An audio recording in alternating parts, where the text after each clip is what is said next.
नमस्कार दोस्तों, आज के वीडियो में हम लोग पढ़ेंगे शिशुनाग वंश, जो कि हर्यक वंश तथा नंद वंश के बीच एक छोटा सा टॉपिक है। तो आइए हम लोग शुरू करते हैं। जैसा कि आपको पता होगा, शिशुनाग हर्यक वंश के अंतिम शासक नागदशक का अमात्य या मंत्री था और इसने ही नागदशक को पदच्युत करके यानी पद से हटा करके मगध के गद्दी पर बैठा और एक नए राजवंश की स्थापना की, जिसे हम प्राचीन भारत के इतिहास में शिशुनाग वंश के नाम से जानते हैं। तो आइए हम लोग देखते हैं। सबसे पहले आप लोग लिख लीजिएगा संस्थापक। इसका संस्थापक कौन था? तो शिशुनाग।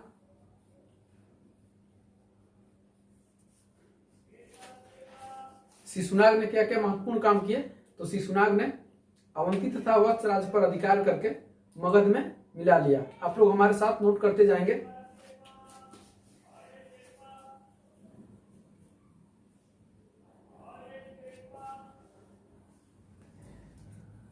शिशुनाग ने अवंती तथा वत्स राज्य पर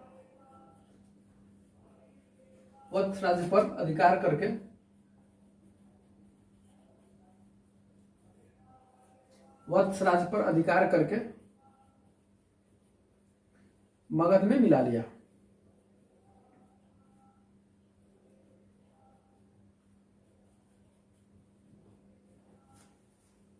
और क्या किया था? अपना राजधानी पाटलिपुत्र से वैशाली को बनाया।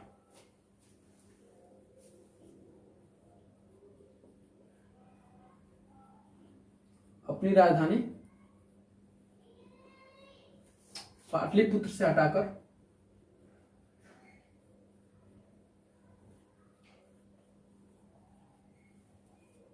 वैशाली को बनाया।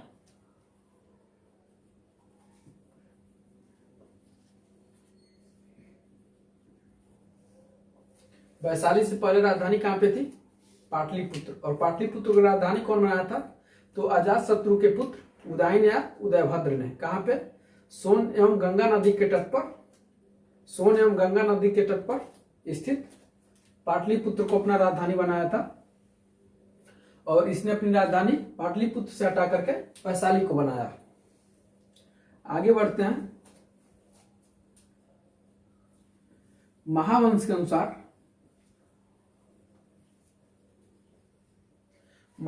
अनुसार शिशुनाग की मृत्यु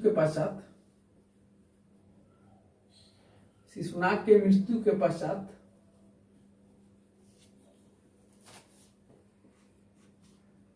इसका पुत्र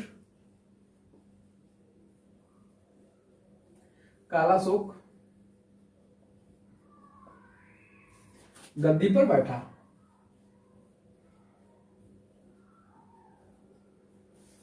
ठीक है दोस्तों, शिशुनाग की बस इतना ही कहानी थी और आप लोग छोटा सा एक हेडिंग बना लेंगे, कालाशोक।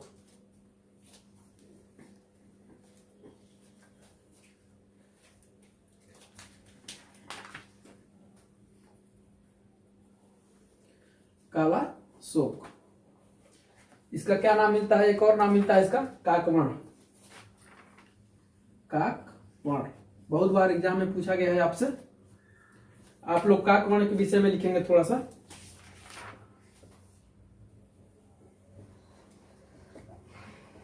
पुराणों एवं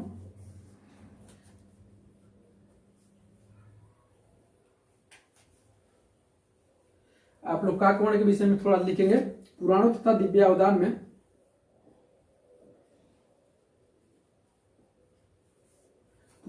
दिव्यावदान में इसका नाम काकवर्ण प्राप्त होता है।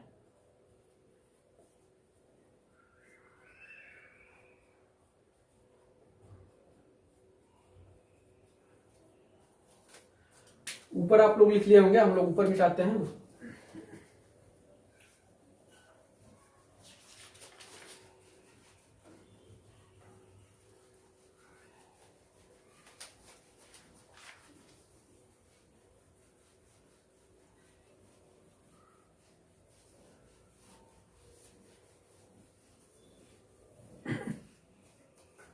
ध्यान देंगे आप लोग।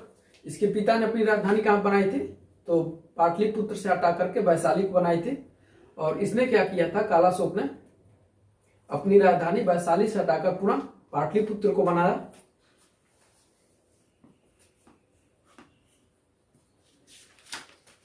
कालाशोक ने अपनी राजधानी वैशाली से हटाकर पुनः पाटलिपुत्र को बनाया।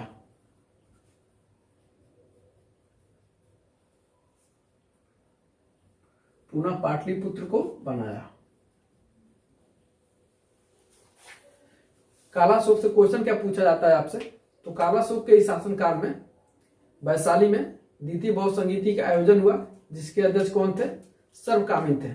आप लोग नोट कर लीजिए।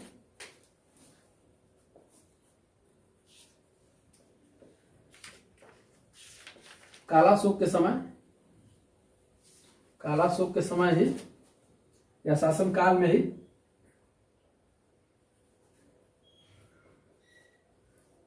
वैशाली में द्वितीय बहुसंगीति का आयोजन हुआ। क्वेश्चन आपसे पूछा जाता है, द्वितीय बहुसंगीति का आयोजन हुआ।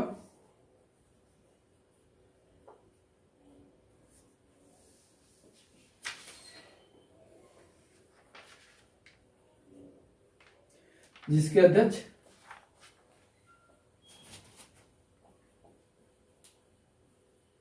सर्वकामिन थे।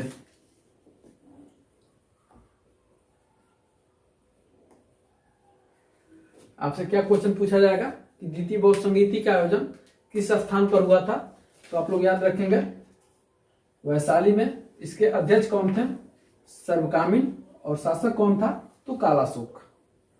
यही 3 क्वेश्चन पूछा जाता है। और इसको याद कैसे हम लोग रखेंगे, तो एक छोटा सा ट्रिक देखिए, वसा लो, ठीक है।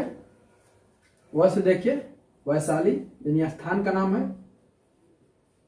स से आपके हो जाएंगे सर्वकामिन, जो इसके अध्यक्ष हैं सर्वकामिन, और लो से हो जाएगा आपका कालाशोक।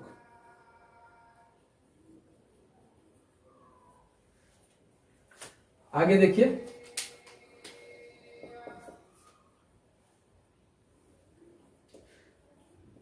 इसी के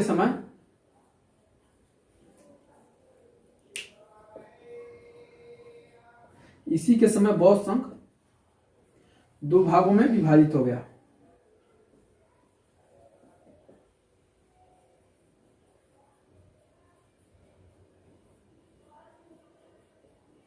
कौन कौन सा, तो स्थिर और महासांधिक।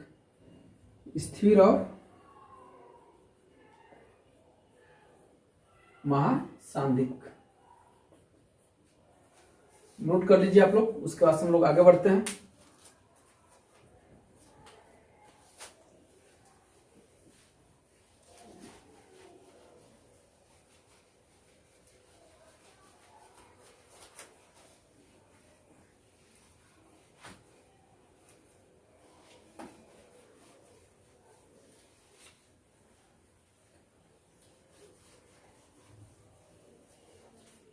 अब हम लोग इसके मृत्यु के पास पहुंच रहे हैं, मृत्यु के इसके निकट।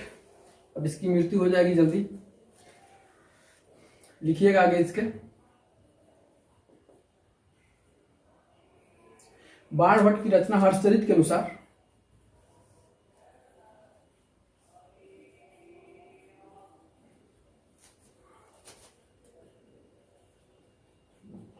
ये भी आपसे पूछा गया कि हर्षचरित किसने लिखा है, तो बाणभट्ट। बाणभट्ट की रचना हर्षचरित के अनुसार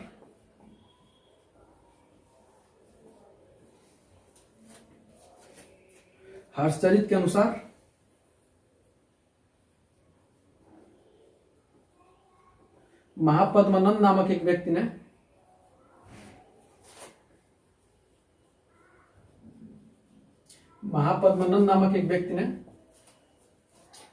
पाटलिपुत्र में कालाशोक को चाकू मारकर हत्या कर दी।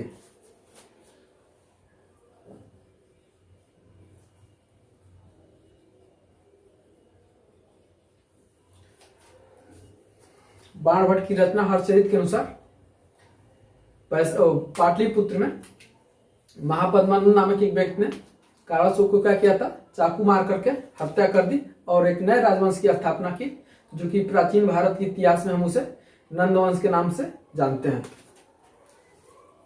अगला पॉइंट लिखिएगा, डियोडोरस के अनुसार डियोडोरस क्या कहता है कि रानी ने पति को मरवा करके प्रेमी को राज्य दे दिया। यानी इसके मतलब इसके पत्नी यानी कालाशोक के पत्नी और महापद्मानंद के बीच अवैध संबंध थे। लिख लीजिएगा, इस पॉइंट को आपसे पूछा जा सकता है। डियोडोरस के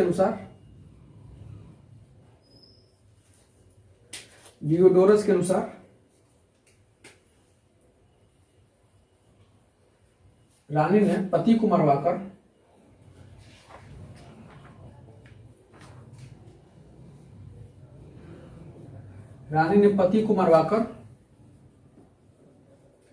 प्रेमी को राज्य दे दिया।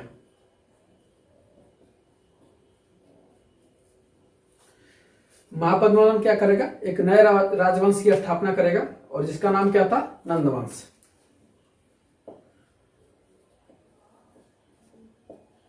ठीक है दोस्तों, तो नंदवंश को हम लोग अगले वीडियो में पढ़ेंगे और ये टॉपिक आपको पसंद आई होगी तो आप अपने दोस्तों के साथ शेयर जरूर करिएगा और हम लोग मिलते हैं नेक्स्ट वीडियो में। तब तक के लिए बहुत बहुत धन्यवाद।